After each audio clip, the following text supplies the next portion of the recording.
Well, hello everybody. Welcome back to another episode of Anabaptist Perspectives. I'm up here in Pennsylvania. We are actually at a 2-week training course on how to help refugees in the Middle East, here with Liz Kauffman. You just finished a session today, actually, teaching based on some of your experience that you've had in Iraq. And I'm just curious, can you give us a little overview of the experiences you've had working with survivors of terrorism? Yeah, it's definitely been very stretching. My biggest focus has been working with the women and the girls. Yeah, I've been there the last 4 years, most of the last 4 years, off and on. And yeah, it's just been an incredible opportunity to just see those girls, come from such a traumatized state, and to just see them, finding freedom and finding healing.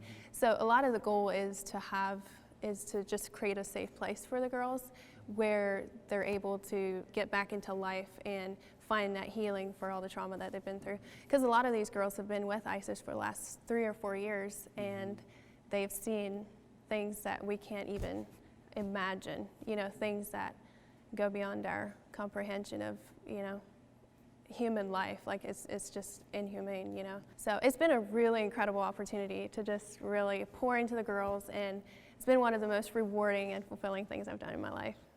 That's very interesting because we're talking about Iraq. So to say that it was rewarding and you don't regret it, a lot of people are like, "Oh, it's way too scary." And oh yeah. I'm sure it had its challenging moments. Yeah. Mm-hmm. So are you you mentioned ISIS. So these are ladies who would have survived some of those attacks, I'm guessing. Right. So back in Sinjar, what happened when ISIS came through, when they came on the mountains, a lot of the men were killed and the women were taken as sex slaves. And so most of these women that are only now coming back have been with ISIS for 4 years, for the last 4 years. It's been just, an incredible amount of trauma and, just a lot of things that these girls have seen. And to be, just there working with them has been a challenge. It's been there's been times it's like, where do you go with this? What do you want me to say, God? Because I have no clue, what these girls have, to the full extent of what these girls have actually been through. Yeah, it's like we don't have a quote box, I guess, to put an experience like that in. Right. It's right. so alien to Right. us. Yeah. There's just such a huge amount of injustice that it's like you barely, there's no words for it, really, Thinking specifically to the experiences you've had working in Iraq, what is a particular experience that you had or a story, an interaction that you experienced that deeply impacted you? Probably one of the biggest things that impacted me in the whole, in my whole time of being there is, well, of course, seeing these girls, coming from that place of going through everything they did, and yet choosing the route of forgiveness. Because we had one girl that became a Christian, and she out of all the girls that we've had relationships with there, has had one of the worst stories that you could ever imagine, and she is just one of those that has chosen, to just forgive, because we, obviously we explain all that stuff to her, and it was just incredible seeing that whole thing, work itself out. Every time we would pray over her, and she would ask to be prayed over all the time, and every time we would pray over her, she would just be like, I just feel this peace, from head to toe, and stuff like that is just really, it really is rewarding. When you hear stuff like that, it's just incredible, to really. Makes you think if one of us would have went through an experience that traumatic, would we be willing to forgive as well? That's really challenging. You can also bring in personal testimonies in the ways that, it might be a lot smaller ways, but in the ways that you chose to forgive somebody and how that worked out, and sharing from more of a personal perspective of things. Wow. So broadening it back a little bit, what is some common misconceptions or things we misunderstand when it comes to human trafficking, human slavery? Because a lot of people, sadly, aren't even aware that this is happening in the world. It's huge, but we don't hear a lot about it. So what are some misunderstandings or things that we don't know? I think a lot of that is lost in, there's not enough of people advocating, there's not enough of networking, of people actually finding out about it, because you talk to some people and they're like, ISIS what? Like, it's not necessarily like, I mean, most people would know what ISIS is, but just simply more, I would say, getting more specific about advocating, like advocating for maybe more specifically the women and girls, especially with the whole like moms and babies, where the babies can't be with the moms and the moms want their babies. So like specifically advocating, I think, is a big thing. Well, and I think something that surprised me, because I've had some level of involvement, is how huge the human slavery market, or I don't know exactly what you would call it, but how big that is in the world. Yeah. I mean, obviously terrorists have used this to full advantage, but a lot of other groups have. And it's in refugee camps all over the world. It's really big in certain countries. It blows my mind. It's a big money maker. That's what it is. Yeah. 'Cause when I was in Amsterdam, we had an ex-pimp share his testimony, and he actually said there was nothing involved for him except the money, and he was just good cash. So I mean, there's all kinds of different reasons, and there's all kinds of obviously some people are in it for the perversion of it, but then others are.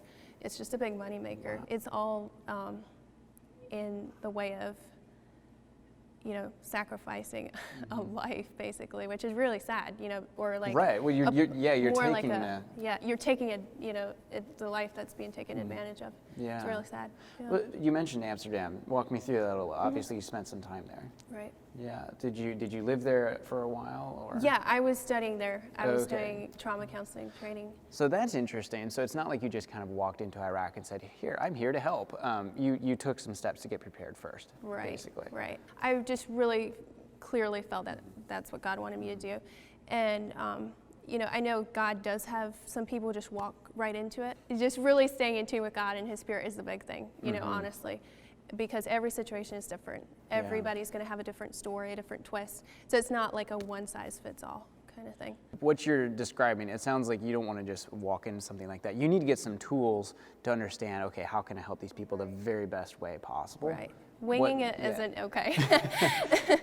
Walk me through that a little. Yeah, I would say, if you are interested in, trauma counseling, if you're interested in getting into anti-trafficking, that world of things, that's a huge thing that you do. I feel like it's very important to do training in, just simply because there's so many mistakes you can make in it.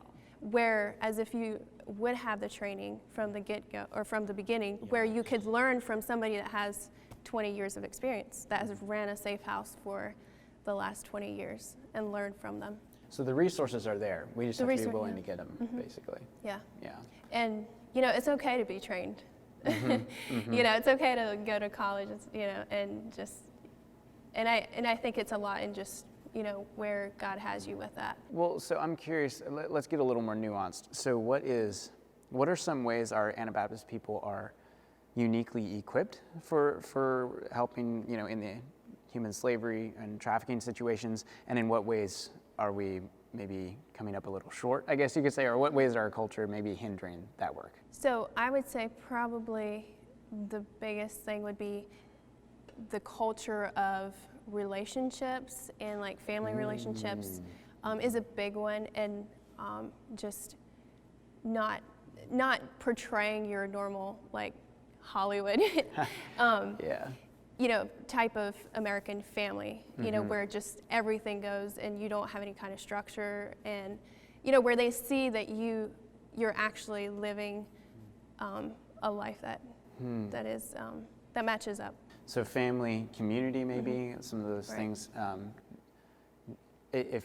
guessing a lot of these ladies that are in these types of situations, that's what they really need, right? Is community, people to come around them. Unconditional love, because I think when they see us being in trying situations, and they see how we respond, is a huge thing.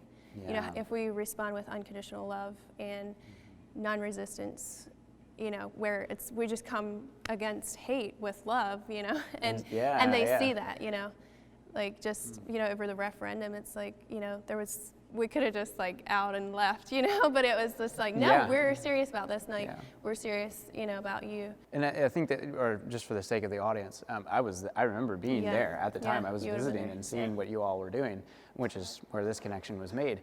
But yeah, it was basically you had a part of the country wanted to declare independence, and Right. that didn't go well. I remember seeing on the TV, they were like setting up all this artillery, just across the valley from us, and there was tanks coming in on the border, and everybody's like, okay, we need to all leave. And we were one of the organizations, or who you were working with at the time was one of the groups that decided to stay. That's really huge, and I think there's just something in our culture that is willing to, like you're saying, radical love. We're not going to just get scared and leave because we don't have the spirit of fear. But on the flip side, what are some things in our culture or worldview that may be a hindrance in this kind of work? I would say probably the biggest thing is the